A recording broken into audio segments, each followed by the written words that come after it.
Hello students, आज हम लोग एटॉमिक स्ट्रक्चर का नेक्स्ट टॉपिक डिस्कस करते हैं जो कि है हीजनबर्ग अनसर्टेनिटी प्रिंसिपल।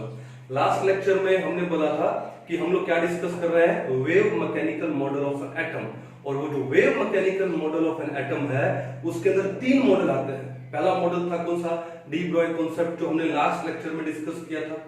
अब जो दूसरा मॉडल है वो है कौन सा, हीजनबर्ग अनसर्टेनिटी प्रिंसिपल, जो आज इस लेक्चर में हम लोग डिस्कस करेंगे। और जो तीसरा मॉडल है श्रोडिंगर वेव इक्वेशन, वो हम नेक्स्ट लेक्चर में डिस्कस करने वाले हैं। तो आज हम लोग क्या पढ़ने वाले हैं, हीजनबर्ग अनसर्टेनिटी प्रिंसिपल। देखो बोहर की थ्योरी क्या बोलती है, Bohr theories consider electron as a material particle only. Clear है बात, पढ़ा था हम लोगों ने। अगर इलेक्ट्रॉन को मटेरियल पार्टिकल कंसीडर कर रहे हैं then its position and momentum can be determined with accuracy. But as suggested by de Broglie, electron is considered as a wave also. de Broglie ने इलेक्ट्रॉन को एज ए वेव also भी क्या किया, consider किया। अगर electron को as a wave मान ले तो उसका एग्जैक्ट पोजीशन एंड एग्जैक्ट उसका मोमेंटम डिटरमाइन करना विद एक्यूरेसी पॉसिबल नहीं है। विद एक्यूरेसी पॉसिबल नहीं है, बिकॉज जो एक वेव होती है it is extended in the throughout the region of space.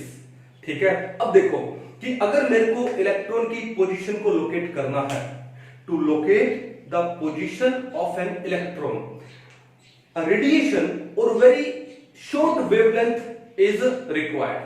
हमको एक रेडिएशन चाहिएगी बहुत ही शॉर्ट वेवलेंथ की, लेकिन उससे प्रॉब्लम हो जाएगी कि जिन रेडिएशन का वेवलेंथ बहुत ही कम होता है, शॉर्ट होता है, they are very energetic in nature. और अगर वो एनर्जेटिक है, अगर वो इलेक्ट्रॉन के ऊपर फॉल करेंगी तो क्या होगा, मोमेंटम चेंज हो जाएगा। क्या हो जाएगा, मोमेंटम चेंज हो जाएगा। प्रॉब्लम आ गई, क्यों? देखो हमको पता है nu is equal to C upon lambda, और हमको ये भी पता है E is equal to H nu, किसने दिया, प्लैंक ने दिया। और न्यू क्या होता है, सी अपॉन लैम्डा, तो E किसके इक्वल हो गया, एच सी अपॉन लैम्डा। जिन रेडिएशन का वेवलेंथ शॉर्ट होगा उनकी एनर्जी क्या होने वाली है, ज्यादा होने वाली है। अगर वेवलेंथ कम है तो एनर्जी क्या होती है, ज्यादा, और अगर वेवलेंथ ज्यादा है तो एनर्जी क्या है, कम। ओके, तो to locate the position of an electron if we use a wavelength, a radiation of short wavelength, तो फिर क्या होगा, तो उसकी एनर्जी क्या हो जाएगी, ज्यादा हो जाएगी। They are more energetic in nature. अगर एनर्जी ज्यादा हो जाएगी, अगर वो इलेक्ट्रॉन पे फॉल करेगी तो क्या होगा, उसका मोमेंटम क्या हो जाएगा, साइमल्टेनियसली चेंज हो जाएगा। ठीक है, अगर मान लो हम कोई फोटोन लेते हैं ऑफ लॉन्गर वेवलेंथ, जिसका वेवलेंथ हम लोग क्या ज्यादा ले लें, ज्यादा, तो उसकी एनर्जी क्या हो जाएगी, फोटोन की कम हो जाएगी। और एनर्जी कम हो जाएगी तो उसका जो एग्जैक्ट पोजीशन निकालना वो हमारे लिए क्या हो जाएगा, मुश्किल हो जाएगा। तो हीजनबर्ग ने क्या बोला कि it is impossible to measure simultaneously the exact position and the exact momentum of a microscopic particle, for example electron. बड़ी इंपॉर्टेंट डेफिनेशन है, क्या है, क्या बोलता है ये, it is impossible to measure simultaneously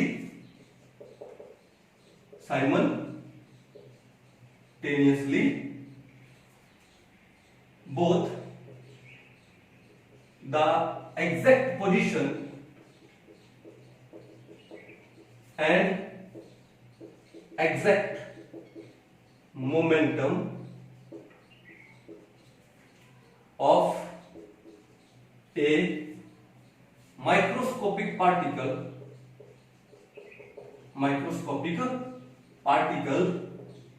as small as electron,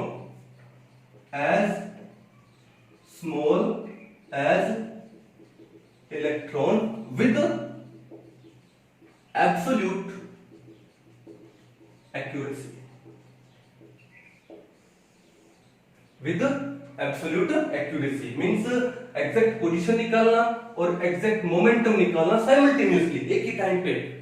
ठीक है, विद एब्सोल्यूट एक्यूरेसी, ये बड़ा मुश्किल है। ठीक है, तो इस डेफिनेशन को, या ये क्या है, हीजनबर्ग अनसर्टेनिटी प्रिंसिपल है। दिमाग में अच्छे से उतार लो, क्या बोला उसने, it is impossible to measure both the exact position and the exact momentum of a microscopic particle as small as electron with absolute accuracy। तो इसके लिए उसने एक रिलेशन दिया। उसने रिलेशन क्या दिया कि ये जो डेल एक्स है इसको उसने बोल दिया क्या, अनसर्टेनिटी इन पोजीशन। क्या बोल दिया उसको, अनसर्टेनिटी इन पोजीशन। क्लियर है। और इसने जो डेल पी, इसको इन्होंने क्या बोल दिया, uncertainty in momentum, in momentum. अब देखो मोमेंटम, यहां पी क्या है, लीनियर मोमेंटम की बात हो रही है। मोमेंटम किसके इक्वल होता है, mv। ठीक है, p किसके इक्वल होता है, देखो p is equal to mv। तो डेल p किसके इक्वल हो जाएगा, is equal to del of mv। अब मास तो कांस्टेंट होता है तो उसका तो डेल होगा नहीं, तो मास बाहर आ जाएगा, तो ये क्या बच जाएगा, ये बच जाएगा m इंटू में डेल p। ठीक है, तो del x into del p। अब del x into del p, इसको हम लोग क्या बोल देंगे, अनसर्टेनिटी प्रोडक्ट। क्या बोल देंगे, अनसर्टेनिटी प्रोडक्ट। क्या बोल देंगे इसको हम लोग, अनसर्टेनिटी प्रोडक्ट। और हिजनबर्ग ने क्या बोला कि जो अनसर्टेनिटी प्रोडक्ट है वो होता है ग्रेटर देन और इक्वल टू h अपॉन 4 पाई। क्या बोला, the uncertainty product is greater than equal to h upon 4 pi, where del x is the uncertainty in position and del p is the uncertainty in momentum, और उनका product है वो h upon 4 pi के या तो equal हो या उससे ग्रेटर होना चाहिए।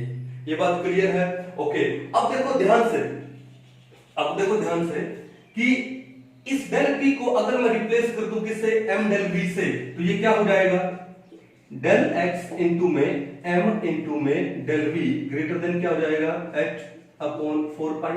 इस m को यहां ले जाए तो क्या रह जाएगा, del x into del v is greater than equal to h upon 4 pi m। क्या बन जाएगा हमारे पास, ये हमारे पास बन जाएगा डेल x इंटू में del v is greater than equal to h upon 4 pi m। तो ये एक रिलेशन ये भी हो सकता है, एक रिलेशन हमारा ये भी हो सकता है। ये बात क्लियर है।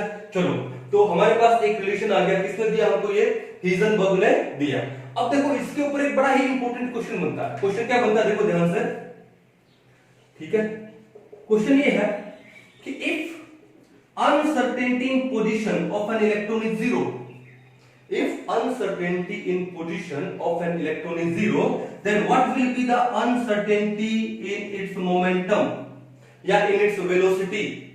डेल p पूछे या डेल v पूछे, वहां पे एक ही बात है। तो आप क्या करोगे, देखो इन दोनों में से, इफ अनसर्टेनिटी प्रोडक्ट में इन दोनों में से किसी एक का वैल्यू अगर आप जीरो कर देते हो तो दूसरा ऑटोमेटिक क्या हो जाएगा, इनफाइनाइट हो जाएगा। क्या हो जाएगा, इनफाइनाइट। एक का वैल्यू जीरो करने का मतलब आपने उसको लोकेट कर दिया, तो दूसरा क्या हो जाएगा, इनफाइनाइट, यानी आप उसके बारे में पता नहीं लगा सकते हो। इसका मतलब कि दोनों को at a particular time exact पता करना इम्पॉसिबल है। क्यों, अगर आपने एक को एग्जैक्ट लोकेट कर दिया, पोजीशन को आपने लोकेट कर दिया, तो मोमेंटम क्या हो जाएगा, इनफाइनाइट। कैसे हो जाएगा, देखो देखो डेल एक्स जीरो कर दिया तो डेल पी निकालना है। इस रिलेशन में आप इस डेल एक्स को यहां से यहां ले जाओ, क्या बचेगा, del P is greater than equal to h upon 4 pi into में del x। del x आपको जीरो दिया है, something divided by zero क्या होता है, इनफाइनाइट। तो del p क्या हो गया, greater than equal to क्या हो गया, इनफाइनाइट। अब इनफाइनाइट से क्या ज्यादा होगा, सही है, यानी अगर एक की वैल्यू जीरो है तो दूसरा क्या है, इनफाइनाइट। तो सिमिलरली इफ del p आपका जीरो है तो जो del x है वो क्या हो जाएगा, वो इनफाइनाइट हो जाएगा। इसको वेलोसिटी में भी बोल सकते हैं, if del v equal to zero तो डेल x क्या है, इनफाइनाइट, या if del x equal to zero तो डेल v क्या है, इनफाइनाइट। दोनों में से अगर एक जीरो है तो दूसरा ऑटोमेटिकली क्या हो जाता है, इनफाइनाइट हो जाता है। ये बात आपको अच्छे से समझ आ गई। तो हमारे पास जो रिलेशन आया del x into del p is greater than equal to h upon 4 pi. अब देखो हम इस रिलेशन को एक डिफरेंट टाइप में भी ले सकते हैं। अगर मैं इसको एनर्जी और टाइम की फॉर्म में लूं तो भी मैं इसको बता सकता हूं। तो पहला तो हमारा ये कौन सा हो गया, ये दूसरा in form of energy and time, तो ये रिलेशन हो जाता है डेल ई इनटू में del T is greater than equal to h upon 4 pi. I don't know about year, I think NEET 2017 में एक क्वेश्चन आया था एटॉमिक स्ट्रक्चर के ऊपर, स्टेटमेंट टाइप का क्वेश्चन आया था, जिसमें वन ऑफ द स्टेटमेंट्स थी ये वाले, शायद क्वेश्चन ये था which of the following statement is incorrect, ठीक है, तो उसके अंदर एक स्टेटमेंट ये भी थी, ठीक है, तो ये तो बिल्कुल करेक्ट है। क्या है? Del E into del T is greater than equal to H upon 4 pi. Question उठता है सर ये करेक्ट कैसे हुई, तो हम इसको प्रूव करके दिखाते हैं। देखो ध्यान से, यहां पे ये ई क्या है? एनर्जी है।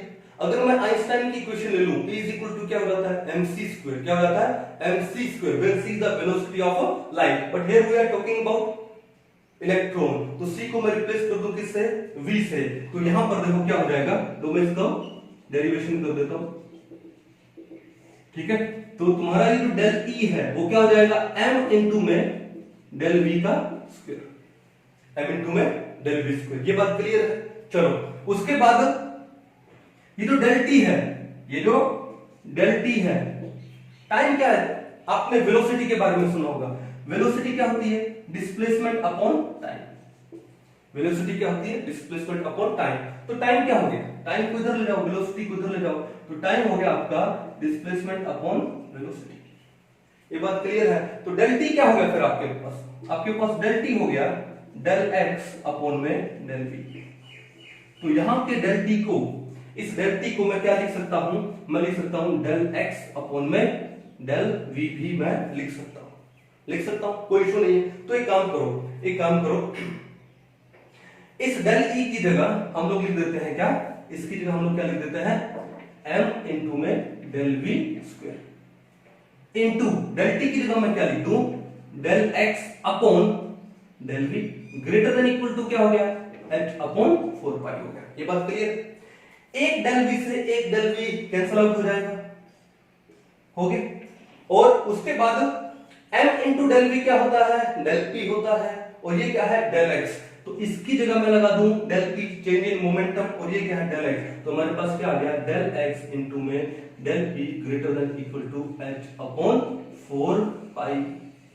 यही आ गया हमारे पास, सेम है दोनों, ठीक है। इसका मतलब ये जो हिजनबर्ग अनसर्टेनिटी प्रिंसिपल का जो दूसरा टाइप है in form of energy and time, वो क्या हो जाता है?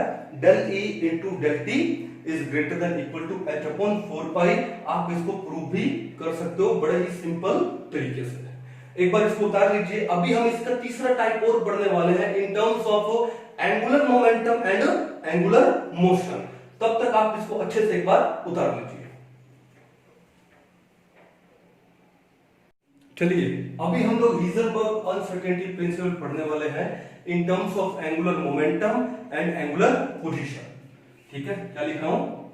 इन terms of angular momentum and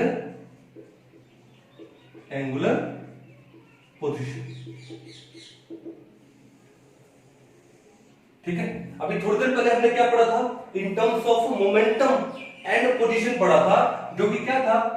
del x into del p is greater than equal to h upon 4 pi था। ये क्या था? In terms of position and momentum. अभी हम लोग पढ़ने वाले इन टर्म्स ऑफ मोमेंटम की जगह क्या आ जाएगा? एंगुलर मोमेंटम, और पोजीशन की जगह क्या आ जाएगा? एंगुलर पोजीशन हम लोग पढ़ने वाले हैं, ठीक है। अब देखो ध्यान से, ये जो P है, P को हम लोग क्या बोलते हैं? लीनियर मोमेंटम, ठीक है। मान लेते हैं कि एक इलेक्ट्रॉन है, वो न्यूक्लियस के अराउंड एक ऑर्बिट में रिवॉल्व कर रहा है, ठीक है, और जिस ऑर्बिट का रेडियस कितना है? r, तो उसका जो लीनियर मोमेंटम होगा वो कितना हो जाएगा? इलेक्ट्रॉन का जो एंगुलर मोमेंटम होगा वो कितना हो जाएगा? ठीक है, angular momentum of an electron revolving around the nucleus in the orbit of radius r। Angular momentum को हम लोग किससे लिखते हैं? L। वो किसके इक्वल हो जाता है? mvr, बिल्कुल हो जाता है। अब ये जो m इंटू में v है वो क्या है? आपका लीनियर मोमेंटम, जिसको हम लोग किससे लिखते हैं? p से लिखते हैं। तो आपका ये जो L है वो L किसके इक्वल आ गया? p इंटू में r, p इंटू में r। अब चेंज इन एंगुलर मोमेंटम, जो चेंज इन एंगुलर मोमेंटम है डेल एल किसके इक्वल हो जाएगा, डेल पी इंटू में क्या हो जाएगा आर। आपके पास इक्वेशन आ गई। या फिर यहां से मैं ले सकता हूं कि जो डेल पी है, डेल पी किसके इक्वल आ गया, डेल एल बाय में R. Del P is equal to del L by में आर। ये हमारे पास आ गया इक्वेशन नंबर 2। एक बार इसको मान लो इक्वेशन नंबर 1, इसको क्या मान लो, इक्वेशन नंबर 1 मान लो, ठीक है। Now in moving the distance x on the circle, the electron sweeps out at an angle phi in radians. तो देखो क्या है, now in moving the distance x on the circle, the particle, आप electron की जगह कोई और particle भी ले सकते हो, मैं यहां पे मान लो इलेक्ट्रॉन मान रहा हूं। The electron sweeps out of an angle, कितना स्वीप आउट करता है, फाई। और इस एंगल को हम लोग किस में ले लेते हैं, रेडियंस में ले लेते हैं, इन रेडियंस। देन क्या हो जाएगा, ये जो फाई है, फाई किसके इक्वल हो जाएगा, x बाय में r। x बाय में r। अगर एक इलेक्ट्रॉन है वो मूव करता है with distance x on the circle, तो इलेक्ट्रॉन कितना स्वीप आउट कर जाता है, फाई एंगल इतना स्वीप आउट कर जाता है। तो फाई किसके इक्वल हो गया, x r के इक्वल हो गया। तो change in phi, delta phi is equal to क्या हो जाएगा, डेल्टा x अपॉन में r। ये बात क्लियर है। इस r को यहां ले जाओ तो डेल्टा x किसके इक्वल हो जाएगा, del x is equal to del phi into में r। ये आपके पास आ गया इक्वेशन नंबर कौन सा, 3। ये कौन सा आ गया आपके पास, इक्वेशन नंबर 3। अब इक्वेशन 2 और 3 में ध्यान से देखो, आपके पास डेल x भी आ गया, आपके पास डेल p आ गया, इसके हिसाब से ये बात क्लियर है। तो आप एक काम कीजिए कि इक्वेशन 1 में 2 और 3 का वैल्यू पुट कर दो by putting values of equation 2 and 3 in equation 1 में पुट करेंगे तो डेल x की जगह, इस डेल x की जगह मैं क्या लगा देने वाला हूं, डेल फाई इंटू में r। तो हो जाएगा del phi into r into del p की जगह मैं क्या लगा देने वाला हूं, del l upon r। Del l upon r greater than equal to क्या हो जाएगा, क्या है, h अपॉन 4 पाई है। ये बात बिल्कुल क्लियर है। तो देखो r से r कैंसिल आउट हो गया, तो आपके पास क्या बचा, डेल फाई इंटू में del l greater than equal to h upon 4 pi. जहां पे ये जो डेल l है वो आपको क्या रिप्रेजेंट करता है, वो चेंज इन एंगुलर मोमेंटम को रिप्रेजेंट करता है। और डेल फाई क्या रिप्रेजेंट करता है, ये वो चेंज इन एंगुलर पोजीशन या uncertainty in angular position, where del phi is uncertainty in angular position and del L क्या है, अनसर्टेनिटी इन एंगुलर मोमेंटम। तो हमारे पास जो हीजनबर्ग अनसर्टेनिटी प्रिंसिपल है उसके 3 टाइप आ गए हमारे पास। कौन से टाइप आ गए, 3 टाइप। अब तीनों टाइप को मैं एक एक करके लिख देता हूं अच्छे से। ये टाइप आपके न्यूमेरिकल पर्पस से, जेईई मेंस के लिए, एडवांस के लिए बहुत काम आने वाला है, ठीक है। ओके, मैं अच्छे से लिख देता हूं, आप भी अपनी नोटबुक में अच्छे से लिख दीजिए। बेसिकली क्या होता है, जो नीट वाले बच्चे हैं उनको हम लोग सिर्फ यही पढ़ाते हैं, del x into del p greater than equal to h upon 4 pi. बाकी के 2 टाइप हम लोग नहीं पढ़ाते हैं, लेकिन एग्जाम में क्वेश्चन आ सकता है, इसलिए मैंने सोचा आपको तीनों टाइप ही पढ़ा दी जाए। तो पहला टाइप कौन सा हुआ, पहला टाइप हुआ इन टर्म्स ऑफ क्या, position and momentum. In terms of position and momentum. अगर इस टर्म में देखें पोजीशन और मोमेंटम की, तो हीजनबर्ग अनसर्टेनिटी प्रिंसिपल क्या है, del x into del p greater than equal to h upon 4 pi. Equation number 1। ये बात क्लियर है, ओके। दूसरा, अगर हम इसको देख लें क्या, इन टर्म्स ऑफ पोजीशन की जगह क्या कर दो, एंगुलर पोजीशन, जिसको हम लोग किससे लिख देंगे, फाई, डेल्टा फाई से लिख देंगे। एंड मोमेंटम की जगह क्या लिख दो, एंगुलर मोमेंटम, क्या लिख दो, एंगुलर मोमेंटम, ये लिखते हैं। तो ये क्या हो जाएगा आपका, डेल एक्स की जगह क्या आ जाएगा, del phi, into del P की जगह क्या आ जाएगा, del L, greater than equal to H upon 4 pi. ये बात क्लियर है। नंबर 2 हो गया। कुछ जगहों पे डेल एल की जगह डेल थीटा भी लिखा जाता है, तो ध्यान रखिएगा इस बात का। नंबर 3 क्या लिखा, in terms of energy and time, in terms of energy and time. तो क्या लिखेंगे हम लोग यहाँ पे, del E into del T, uncertainty in energy and uncertainty in time, greater than equal to क्या हो जाएगा, एच अपॉन 4 पाई हो जाएगा, एच अपॉन 4 पाई हो जाएगा। ये हो गया आपका नंबर 3। तो ये 3 टाइप मैंने आपको बताया किसके, हीजनबर्ग अनसर्टेनिटी प्रिंसिपल के, ठीक है। किसी के ऊपर भी क्वेश्चन आ सकता है, बेसिकली नंबर 1 पे ही ज्यादा क्वेश्चन पूछे जाते हैं, बट ये दोनों टाइप भी आपको पता होना बेहद जरूरी है। अच्छे से इसको उतार लीजिए। अब हम आगे इसके 1-2 न्यूमेरिकल हम लोग जो कुछ प्रीवियस ईयर में आए हुए हैं वो डिस्कस करते हैं। चलिए कुछ एक क्वेश्चन करते हैं अनसर्टेनिटी प्रिंसिपल के ऊपर। जैसे यहाँ आपके सामने 2 क्वेश्चन है जो प्रीवियस ईयर में आए हुए हैं, बड़े सिंपल से क्वेश्चन है, देखते हैं कैसे करते हैं। क्या है question number 1, uncertainty in position of an electron moving with velocity. आपको कितना वेलोसिटी दिया है, 300 मीटर पर सेकेंड, और वो वेलोसिटी एक्यूरेट अप टू कितना है, दिस वन। तो देखो इस चीज को ध्यान से देखो पहले, moving with velocity of 300 metre पर सेकेंड, एक्यूरेट अप टू, तो वेलोसिटी में एक्यूरेसी कितना है, 0.001%। तो ध्यान से देखो, तो आपको यहाँ पे जो डेल वी है वो निकालना है। कितना, आपको वेलोसिटी कितना दिया था, 300 मीटर पर सेकेंड, लेकिन उसका एक्यूरेसी दिया आपको कितना, 0.001%। तो जो भी एक्यूरेसी दे इसका वो आप निकालोगे, तो 300 का 0.001%, परसेंट यानी अपॉन में 100, ये निकालना पहले आपको। कितना जाएगा, ये 2 0 से 2 0 कैंसिल आउट हुआ, कितना होगा 0.003, या मैं इसको लिख सकता हूं 3 × 10⁻³ 10⁻³ क्या आ गई ये, मीटर पर सेकेंड। ये आपके पास डेल वी उन्होंने दे दिया। बस आपको यही काम करना था इसके अंदर। बात तो सिंपल है, आपको निकालना क्या है, अनसर्टेनिटी पोजीशन निकालना है, डेल एक्स आपको निकालना है, एच का वैल्यू इन्होंने आपको खुद ही दे दिया।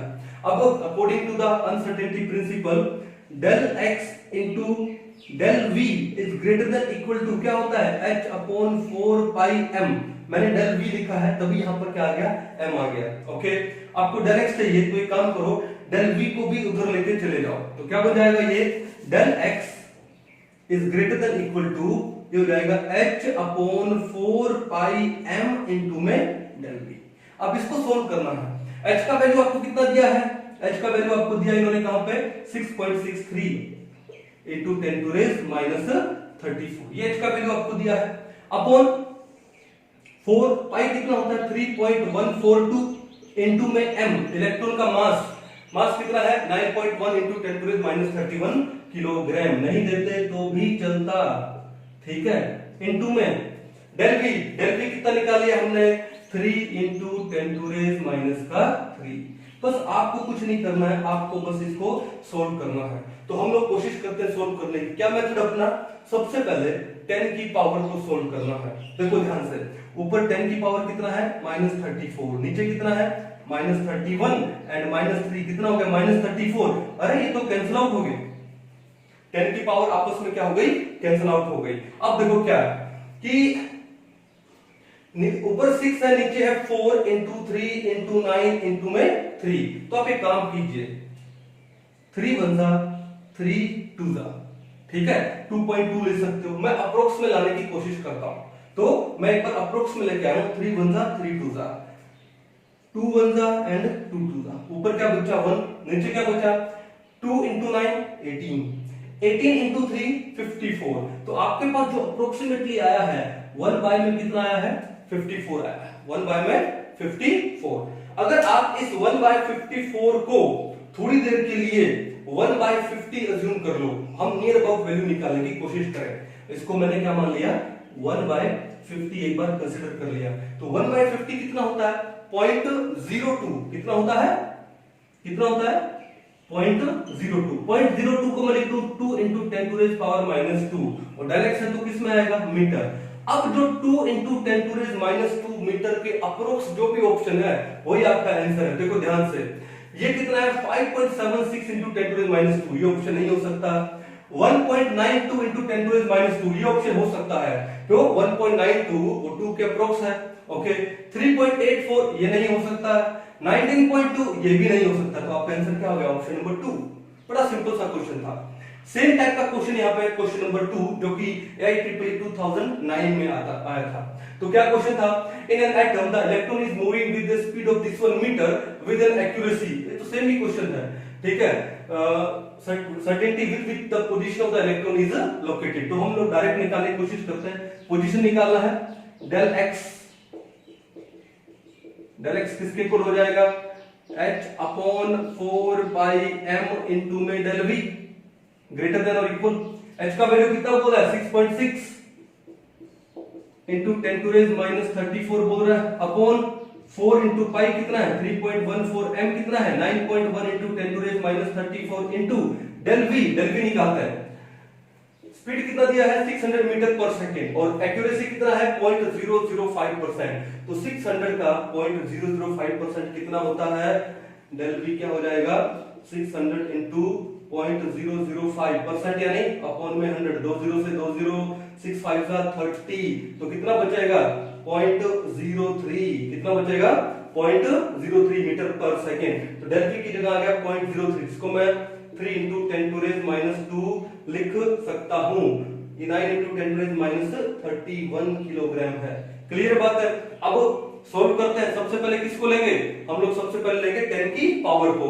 10 की पावर कितना है, -34, नीचे कितना है, -31 एंड -2, -31 एंड -2 कितना हुआ, -33। ये -33 ऊपर जाके प्लस का 33, -34 प्लस 33 क्या बचा ऊपर, 10 की पावर -1 बचा, ठीक है। तो ये हो गया आपका, ऊपर बचा 10 की पावर -1 अपॉन, अब देखो सेम वही कहानी करनी है, नियर अबाउट वाली, 3 1 जा 3 2 जा 2 1 जा 2 2 जा, ऊपर क्या बचा, 1 बचा, नीचे 2 × 9 18 × 3 54, 1/54, 1/54, 1/54 जो बचा यहीं से आ गया, अप्रोक्सीमेटली कितना मान लो, 1/50। ओके, वैल्यू कितना आता है, वो 2 × 10 की पावर -2, लेकिन हमारा ऊपर और कितना बचा था, 10 की पावर -1, 10 की पावर -2 इंटू 10 की पावर -1 कितना हो जाता है, 10 की पावर -3। तो हमारा जो वैल्यू अप्रोक्सीमेटली आता है 2 × 10 की पावर -3 मीटर में, यानी यहाँ पे 1.92 था, तो सेम कहानी हो जाएगी 1.92 × 10⁻³ मीटर, कितना हो जाएगा, ये रहा 1.92 × 10⁻³ मीटर। ये आपका आंसर आ गया यहाँ पर। तो इस टाइप से क्वेश्चन आएंगे आपके हिजनबर्ग अनसर्टेनिटी प्रिंसिपल के, बड़े सिंपल क्वेश्चन होंगे, ध्यान से कीजिए, अच्छे से कीजिए। तो ये आज हमने डिस्कस किया wave mechanical model of an atom का जो दूसरा मेथड, जो दूसरा प्रिंसिपल जो कि है हिजनबर्ग अनसर्टेनिटी प्रिंसिपल। अच्छे से स्टडी करो, मिलते हैं नेक्स्ट लेक्चर में।